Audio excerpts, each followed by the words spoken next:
दोस्तों जब हमारे देश में ब्रिटिशर और मुगल्स का राज हुआ करता था तब भी आई थिंक फाइनेंशियली इतना बड़ा फ्रॉड नहीं हुआ होगा जितना कि पिछले 6 साल में हमारे देश में हो गया है इलेक्टोरल बॉन्ड यानी चुनावी चंदे के थ्रू, और हम लोग को पता भी नहीं चल रहा था। दोस्तों ये बहुत ही ज़्यादा शर्म करने वाली बात है कि इतनी बड़ी लूट हमारे देश के पॉलिटिशियन हम लोगों के साथ कर रहे थे और हम लोगों को इसकी कोई इन्फॉर्मेशन भी नहीं थी। तो दोस्तों आज की वीडियो में हम इस इलेक्टोरल बॉन्ड के बारे में बताएंगे बहुत ही ईजी वे में, जिससे कोई लेमैन भी इंसान हो तो वो भी आसानी से इस इलेक्टोरल बॉन्ड के बारे में समझ सके। तो वीडियो को एकदम लास्ट तक वॉच कीजिएगा। और अगर अभी तक आप लोगों ने हमारे चैनल को सब्सक्राइब नहीं किया है तो सबसे पहले जाके सब्सक्राइब कर लें, क्योंकि यहाँ पे बहुत ही इंटरेस्टिंग इन्फॉर्मेशन हमेशा मिलती रहती है। तो चलिए वीडियो को स्टार्ट करते हैं। दोस्तों बात है लोकसभा इलेक्शन 2019 से पहले 2017 की, जब देश की पार्लियामेंट में मनी बिल लाया गया उस टाइम के फाइनेंस मिनिस्टर अरुण जेटली के द्वारा। उस बिल में ऐसा था कुछ कि इंडिया में जो भी पॉलिटिकल पार्टी हैं वो अपनी पार्टी को रन कराने के लिए देश के किसी भी पर्सन या फिर किसी भी कॉर्पोरेट सेक्टर से फंड ले सकती हैं इलेक्टोरल बॉन्ड के थ्रू SBI बैंक के किसी भी ब्रांच में जाकर। और फिर यह फंड लेने का जो सिलसिला है वो पूरे देश में 2018 से लागू हो गया और तब से लेकर देश की सभी पार्टीज ये फंड यानी चंदा लेती आ रही थी। दोस्तों ये जो इलेक्टोरल बॉन्ड होता है वो एक तरह का एफिडेविट की तरह होता है, जिसे कोई भी पर्सन या फिर देश की कोई भी कंपनी किसी भी पॉलिटिकल पार्टी को चंदा देने के लिए SBI की किसी भी ब्रांच से खरीद सकता था। खरीदने वाला इसे ऑनलाइन या फिर एक चालान के थ्रू खरीद सकता था। इस बॉन्ड में कहीं पे भी नहीं लिखा होता था कि इसको कौन खरीद रहा है और किसको बेच रहा है। ये बॉन्ड मेनली 1000 रुपये का, 10,000 रुपये का, 1 लाख रुपये का, 10 लाख रुपये का और 1 करोड़ तक का खरीदा जा सकता था।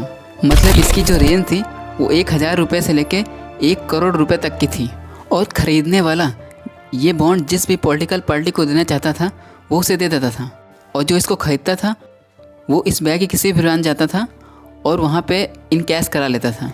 लेकिन इसमें एक शर्त होती थी कि जिस पॉलिटिकल पार्टी को ये बॉन्ड खरीदना है उसको अपने पिछले लोकसभा या फिर असेंबली के इलेक्शन में 1% वोट जरूर पाना होता था। इसमें एक इंटरेस्टिंग बात होती थी कि बॉन्ड को खरीदने के दिन से लेके अगले 15 दिन तक अगर पॉलिटिकल पार्टी ने इसे SBI से इनकैश नहीं कराया है तो ये बॉन्ड डिसमिस हो जाता था। इस बॉन्ड में देने वाले और लेने वाला का नाम तो नहीं होता है, लेकिन इस बॉन्ड के अंदर एक राइट में एक अल्फ़ा न्यूमेरिक कोड होता है, जिसको अगर आप अल्ट्रा वायलेट लाइट से देखेंगे तो उसमें साफ साफ दिख जाएगा कि किस कॉर्पोरेट सेक्टर ने इसको लिया था और किस पॉलिटिकल पार्टी ने इसको खरीदा है। इसमें एक कंडीशन और होती थी कि इसे आप हर तीसरे मंथ के पहले 10 दिन में ही खरीद सकते थे। मतलब कि अप्रैल, जनवरी, जुलाई और अक्टूबर के स्टार्टिंग के 10 दिन में ही आप इसे खरीद सकते थे। लेकिन लोकसभा इलेक्शन के टाइम 30 दिन की एक्स्ट्रा छूट दी जाती थी।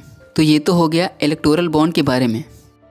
दोस्तों जब ये चंदा का लेना देना देश में स्टार्ट हो गया तो देश के पढ़े लिखे लोगों को शक हो गया कि देश में राजनेताओं के द्वारा गलत तरीके से पैसा की मारामारी हो रही है। पैसों का लेन देन पूरी तरीके से इनट्रांसपेरेंट हो रहा है। और अगर जनता को ही नहीं पता चलेगा कि पॉलिटिकल पार्टी कहाँ से फंड ले रही हैं, तब तो राइट टू इन्फॉर्मेशन जो कि हमारा फंडामेंटल राइट है उसका पूरी तरीके से वायलेशन हो रहा है। तो अगर फंडामेंटल राइट का वायलेशन होता है तो हम जानते हैं कि हम आर्टिकल 32 के तहत सीधा सुप्रीम कोर्ट जा सकते हैं। तो देश की एक नॉन गवर्नमेंट ऑर्गेनाइजेशन जिसका नाम है ADR यानी एसोसिएशन फॉर डेमोक्रेटिक रिफॉर्म्स और CPIM पार्टी की तरफ से सितंबर 2017 और जनवरी 2018 के बीच में सुप्रीम कोर्ट में पिटीशन डाली गई इस इलेक्टोरल बॉन्ड के अगेंस्ट, जिनकी तरफ से advocate Prashant Bhushan, famous advocate Kapil Sibal, सदान फरासत, निजाम पासा और विजाम हमारिया, जो कि इस इलेक्टोरल बॉन्ड के अगेंस्ट सुप्रीम कोर्ट में केस लड़ रहे थे। इसके साथ ही कांग्रेस के मेंबर जय ठाकुर ने भी इलेक्टोरल बॉन्ड के अगेंस्ट पिटीशन डाला था, जिनमें उन्हीं के हस्बैंड एडवोकेट वरुण ठाकुर जो थे वो इस इलेक्टोरल बॉन्ड के अगेंस्ट ये केस लड़ रहे थे। और इस केस को जो डिफेंड करने वाले लोग थे वो था इलेक्शन कमीशन ऑफ इंडिया और भारत की सरकार यानी यूनियन गवर्नमेंट।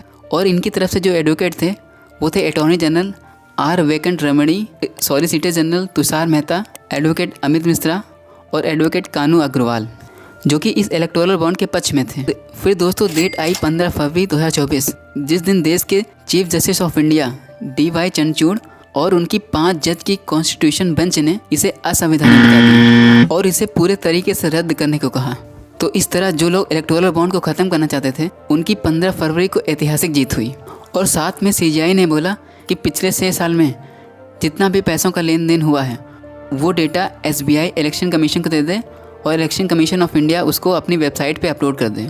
लेकिन SBI ने सुप्रीम कोर्ट के ऑर्डर को फॉलो न करते हुए SBI की तरफ से बोला गया कि उसे 30 जून तक और वक्त चाहिए इस डेटा को अपलोड करने के लिए। लेकिन CGI ने इसको भी रिजेक्ट कर दिया और बाद में SBI को ये काम करना ही पड़ा।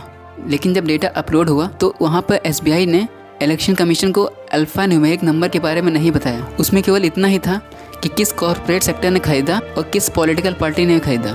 उसमें ये कहीं नहीं मेंशन था कि किसने किसको बेचा। फाइनली CGI ने बोला कि 21 मार्च तक हर हाल में अल्फा न्यूमेरिक डेटास को भी डिस्क्लोज करो। दोस्तों, जो डेटा अपलोड हुआ था उस टाइम, उसमें सबसे ज्यादा बीजेपी को चंदा मिला था, लगभग 6,986.5 करोड़, यानी लगभग 60 अरब रुपए का चंदा मिला था। सेकंड नंबर पर TMC ने 1609 करोड़ रुपए यानी 16 अरब रुपए SBI से इनकैश कराए। इसके बाद कांग्रेस ने 1421 करोड़, BRS ने 1214 करोड़, BJD ने 775 करोड़ और DMK ने 500 करोड़ के आसपास। और बाकी बची पार्टियां RJD, SP, NCP और तमाम छोटी पार्टी, इन लोगों ने बीजेपी के कंपेरिजन में ना के बराबर चंदा लिया। वहीं सबसे ज़्यादा चंदा लेने वाली कंपनी जो निकली वो थी future gaming and hotel services private limited, जो कि एक लॉटरी वाली कंपनी है, जिसने लगभग 1368 करोड़ का इलेक्टोरल बॉन्ड खरीदा था। सेकंड नंबर पे जो थी वो mega engineering and infrastructure limited, जिसने 966 करोड़ का इलेक्टोरल बॉन्ड खरीदा। थर्ड नंबर पे जो थी वो quick supply chain private limited, जिसने 460 करोड़ का इलेक्टोरल बॉन्ड खरीदा। इसी तरह वेदांता लिमिटेड ने भी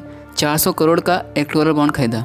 बहुत सी कंपनी ऐसी थी जिनमें जब ED की रेड पड़ी उसके कुछ मंथ बाद ही इन कंपनियों ने इलेक्टोरल बॉन्ड खरीदा, जिससे ये पूरी तरीके से शक होता है कि कहीं ना कहीं इसमें बहुत बड़ा स्कैम हो रहा था। दोस्तों, फाइनली अल्फा न्यूमेरिक नंबर के साथ इलेक्शन कमीशन ऑफ इंडिया ने इलेक्टोरल बॉन्ड के जो भी डेटा थे वो अपनी वेबसाइट पर डाल दिया है।